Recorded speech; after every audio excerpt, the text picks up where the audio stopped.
తరపున ధర్నా చేయడానికి వచ్చినప్పుడు ఇక్కడే ఇదే కలెక్టరేట్ గేట్లో మేమంతా ధర్నా ఎండల్లో నిలబడి చేస్తూ ఉంటే తెలుగుదేశం పార్టీ వాళ్ళు పెద్ద ఫ్లెక్సీ వేసి ఉండినారు.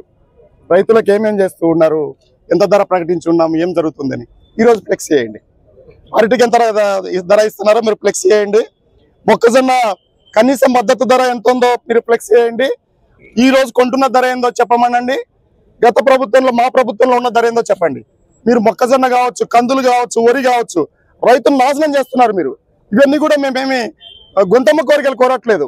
ఇదే జిల్లాలో వరి కొనుగోలు కేంద్రాలు పెట్టిన సందర్భం ఉంది. మొక్కజొన్న కొనుగోలు కేంద్రాలు, అలాగే కందుల కొనుగోలు కేంద్రాలు పెట్టిన సందర్భం ఉంది. PDDRDగా ఆ ప్రభుత్వంలో నేను కొన్న సందర్భం కూడా ఉంది. ఇవాళ ఎందుకు మీరు ఆ పని చేయలేకపోతున్నారని నేను అడుగుతున్నాను. ఇంకొక వాస్తవమైన విషయం ఏంటంటే, ఈ జిల్లాలో పండించే పంటల్లో 90 నుంచి 95% పంట బయటకు వెళ్లాల్సిందే కానీ ఇక్కడ వినియోగానికి పనికిరాదా. ఏదైనా సరే అరటిపళ్ళు మనం పండించడం మనం తినలేం, టమాటాలు అన్ని కూడా మనం వాడలేము. ఇవన్నీ ఇప్పుడున్న ఇబ్బందులు. అందువల్ల ప్రభుత్వం ఖచ్చితంగా వచ్చి ఆదుకోవాలి. ఏదైతే కనీస మద్దతు ధర అంటే ఏంటంటే దానికంటే తక్కువ ఇస్తారు, రైతు ఇబ్బంది పడతాడని కదా ప్రభుత్వం ప్రకటించుంటుంది. ఆ ధర దగ్గర మీరు కొని తీరాలి.